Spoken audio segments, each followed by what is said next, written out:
Reserve bank of India అంటే RBI చట్టానికి విరుద్ధంగా డిపాజిట్లు సేకరించారు అనే ఒక ఆరోపణలతోటి మార్గదర్శి ఫైనాన్స్ పైన ఉన్నటువంటి కేసుని పూర్తిగా అంటే సోమవారం హైకోర్టులో ఒక ఊరట లభించిందని చెప్పుకోవచ్చు.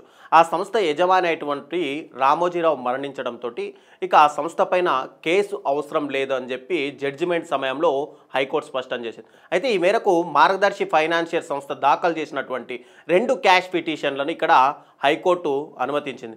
ఆ కారణంతో మార్గదర్శి పైన నాంపల్లి మెట్రోపాలిటన్ మెజిస్ట్రేట్ కోర్టులో ఉన్నటువంటి కేసును కొట్టేస్తూ justice Shyam Koshy, justice K సుజన్ల ధర్మాసనం ఒక సంచలన నిర్ణయాన్ని అయితే వెలువరించింది. అయితే ఇక్కడ టోటల్గా మార్గదర్శి చిట్ ఫండ్ కేసు ఏంటి, దీనికి ఉండవల్లి అరుణ్ కుమార్ ఎందుకు ఇంతగా ప్రయత్నం చేశారు అనేది దీని పూర్వాపరాలను మనం ఒక్కసారి మాట్లాడుకోవాల్సిన అవసరం ఉంది. అయితే ఇక్కడ టోటల్గా దాదాపు 24 ఏళ్ల కిందట అప్పటి ఉమ్మడి ఆంధ్రప్రదేశ్గా రాష్ట్రం ఉన్నప్పుడు ఏపీ ముఖ్యమంత్రి వైఎస్ రాజశేఖర్ రెడ్డి ప్రభుత్వ హయాంలో అప్పటి రాజమండ్రి ఎంపీగా ఉన్నటువంటి ఉండవల్లి అరుణ్ కుమార్ ఇక్కడ అంటే గతంలో కాంగ్రెస్ పార్టీ అధికారంలో ఉన్నప్పుడు దానికి అగెనెస్ట్గా వార్తలు రాశారనే ఉద్దేశంతో మరోవైపు రామోజీరావు పరపతిని పూర్తిగా ఇక్కడ నాశనం చేయాలని, ఈనాడు సంస్థలను పూర్తిగా డీగ్రేడ్ చేయాలనే ఉద్దేశంతో మార్గదర్శి చిట్ ఫండ్స్ అనేది ఇక్కడ ఆర్బీఐ గైడ్లైన్స్కి వ్యతిరేకంగా డిపాజిట్లు తీసుకుంటుందని చెప్పి హైకోర్టులో ఓ కేసు అయితే వేశారు. ఈ కేసు సమయానికి అంటే దాదాపుగా ఈ కేసు 2008లో అప్పటి ఉమ్మడి ఆంధ్రప్రదేశ్లో ఉన్నటువంటి హైకోర్టులో కేసు దాఖలైంది. ఈ 2008లో కేసు వేసే సమయానికి మార్గదర్శి చిట్ ఫండ్స్ అనేది ప్రజల దగ్గర వివిధ రూపాయలో చిట్ ఫండ్స్లో దాదాపు 2610 కోట్ల రూపాయల డిపాజిట్లను తీసుకుంది అని చెప్పి హైకోర్టులో ఒక కేసు అయితే దాఖలైంది. దీంతో 2008లో ట్రయల్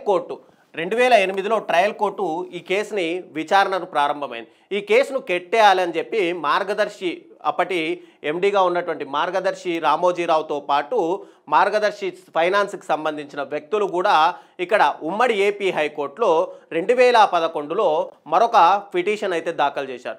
వాటిపై విచారణ చేపట్టినటువంటి తెలంగాణ హైకోర్టు న్యాయమూర్తి జస్టిస్ టి రజనీ ధర్మాసనం అప్పటి మార్గదర్శికి అనుకూలంగా 2018 డిసెంబర్ 31న ఈ కేసును కొట్టేస్తూ తీర్పు అయితే ఇచ్చింది. హైకోర్టు 2018లో తీర్పు ఇచ్చిన తర్వాత 2019లో దీని తీర్పుకు హైకోర్టు తీర్పును సవాల్ చేస్తూ ఇక్కడ మాజీ ఎంపీ ఉండవల్లి అరుణ్ కుమార్ సుప్రీంకోర్టుని ఆశ్రయించారు. ఆ పిటిషన్పై విచారణ చేపట్టినటువంటి సుప్రీంకోర్టు ఈ కేసును మళ్ళీ సమగ్రంగా విచారించాలి అని చెప్పి తెలంగాణ హైకోర్టుని మరోసారి ఆదేశించారు. అయితే 2020లో హైకోర్టుకు సుప్రీంకోర్టు ఆర్డర్ ఇస్తూ కేసును ఇక్కడ రీఇన్వెస్టిగేట్ చేయమని చెప్పి ఒక పిటిషన్ని ఇక్కడే కోర్టులో మళ్ళీ రీఅపీల్ చేసుకోవాలని చెప్పి దాఖలు చేసింది. అయితే పిటిషనర్లు తిరిగి 2024 ఏప్రిల్లో హైకోర్టుకు పంపుతూ వాస్తవ పెట్టుబడిదారులు ఎవరెవరు, డిపాజిటర్ల నుంచి ఏమైనా అభ్యంతరాలు ఉన్నాయా, వాటిని కూడా టోటల్గా కనుక్కొని మార్గదర్శి ఫైనాన్షియల్ పైన క్రిమినల్ ప్రొసీడింగ్స్ కొనసాగించాల్సిన అవసరం ఉందా, ఇవి ఆధారానికి సంబంధించినవా లేకపోతే నిరర్ధకమా అన్నది తేల్చాలని చెప్పి ఇక్కడ సుప్రీంకోర్టు హైకోర్టుని ఆదేశించింది. ఈ పిటిషన్ల పైన మళ్ళీ హైకోర్టు ఇక్కడ విచారణ అంటే రీఇన్వెస్టిగేషన్ ప్రారంభించింది. తర్వాత 2024లో రామోజీరావు మరణం తర్వాత చనిపోయిన వ్యక్తి పైన కేసు ఉండకూడదు అని చెప్పి మార్గదర్శి ఫైనాన్స్ అనేది మరొక పిటిషన్ దాఖలు చేసింది. హైకోర్టు ఆదేశాల మేరకు ఇక్కడ పెట్టుబడిదారులు కానీ డిపాజిటర్ల నుంచి క్లెయిమ్లను ఆహ్వానిస్తూ 2024 సెప్టెంబర్ 26న ఇక్కడ మీ పాయింట్ గుర్తుకొచ్చుకోవాలి. 2024 సెప్టెంబర్ 26న ఇక్కడ మార్గదర్శి చిట్ ఫండ్స్ అనేది అంటే హైకోర్టు ఇచ్చినటువంటి ఒక ఆర్డర్ ప్రకారం రిజిస్ట్రీ పత్రికల్లో పబ్లిక్ నోటీస్ని ఇక్కడ జారీ చేసింది. అంటే పత్రికల్లో ఒక ప్రకటన ఇచ్చింది. డిపాజిట్లను గతంలో చెల్లించినందుకు ఒక్క డిపాజిటర్ అయినా ముందుకు రావాలి, ఏమైనా మా దగ్గర నుంచి మోసపూరితం ఉందా అనే ఉద్దేశంతో ఒక పబ్లిక్ యాడ్ ఇస్తే ఇక్కడ ఏ డిపాజిటర్ కూడా ముందుకు రాకపోవడంతో హెచ్యుఎఫ్ అంటే హిందూ అన్డిఫైన్డ్ ఫ్యామిలీస్ మాజీ కర్త అయినటువంటి రామోజీరావు మరణించడంతో ఈ కేసు కొనసాగించాల్సిన అవసరం లేదని చెప్పి హైకోర్టు ఇక్కడ తీర్పు వెలువరిస్తూ మార్గదర్శి ఫైనాన్షియల్ పై ఉన్నటువంటి క్రిమినల్ కేసు రద్దవుతుందని చెప్పి పేర్కొంది. అయితే మార్గదర్శి డిపాజిట్ డీటెయిల్స్ ఇవ్వమని చెప్పి ఇక్కడ మార్గదర్శిని మార్గదర్శిని కోర్టు అయితే ఆర్డర్ చేసింది. దీంతో 69,531 పేజీలకు సంబంధించిన ఒక డాక్యుమెంట్ని మార్గదర్శి చిట్ ఫండ్ హైకోర్టుకి సమర్పించింది. ఆ తర్వాత నవంబర్లో ఈ హైకోర్టుకు సంబంధించిన ఈ ఏవైతే డీటెయిల్స్ ఉన్నాయో ఆ డీటెయిల్స్ కూడా తనకు కూడా ఇవ్వాలి అని చెప్పి ఇక్కడ ఉండవల్లి అరుణ్ కుమార్ హైకోర్టులో అప్పీల్ చేయగా సేమ్ హైకోర్టు ఇక ఉండవల్లి అరుణ్ కుమార్కి డిసెంబర్ లోపు పెన్ డ్రైవ్లో ఈ డీటెయిల్స్ మొత్తం కూడా ఇవ్వాలని చెప్పి మళ్ళొక తీర్పు అయితే ఇచ్చింది. దీంతో ఈ తీర్పు ప్రకారం ఉండవల్లి అరుణ్ కుమార్కి 69,531 మంది అంటే డిపాజిటర్ల డీటెయిల్స్ టోటల్ కూడా ఉండవల్లి అరుణ్ కుమార్కి అయితే ఇచ్చారు.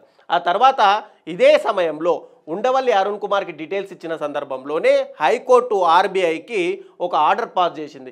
ఈ 69,531 డిపాజిటర్ల డీటెయిల్స్లో టోటల్గా ఏవైనా అవకతవకలు ఉన్నాయా ఒక ఆర్డర్ ఇస్తే హైకోర్టుకు ఎలాంటి ఆర్బీఐ నుంచి ఎలాంటి ఇన్ఫర్మేషన్ రాకపోవడంతో మార్గదర్శి దాఖలు చేసినటువంటి క్యాష్ పిటిషన్ల పైన జస్టిస్ శ్యామ్ కోసి కానీ జస్టిస్ కె సుజనా ధర్మాసనం ఇక్కడ మరోసారి విచారించింది.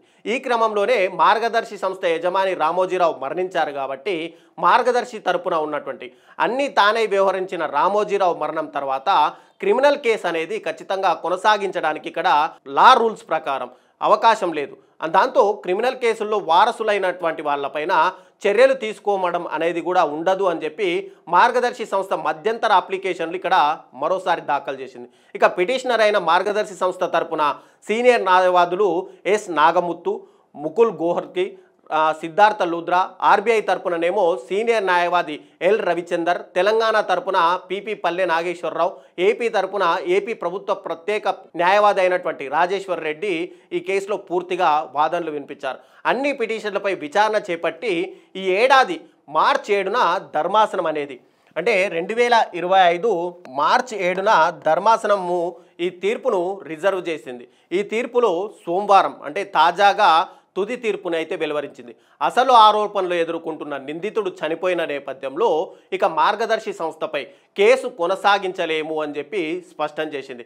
మార్గదర్శి ఫైనాన్షియర్ పైన క్రిమినల్ కేసు కొట్టివేస్తూ హైకోర్టు అనేది ఒక తీర్పునైతే వెలువరించింది. హిందూ అవిభాజ్య కుటుంబ మాజీకర్త మరణించడం, డిపాజిట్లన్నీ గతంలోనే చెల్లించినందున కేసును ఇక్కడ కొనసాగించాల్సిన అవసరం లేదని చెప్పి న్యాయస్థానం మరోసారి అభిప్రాయపడింది.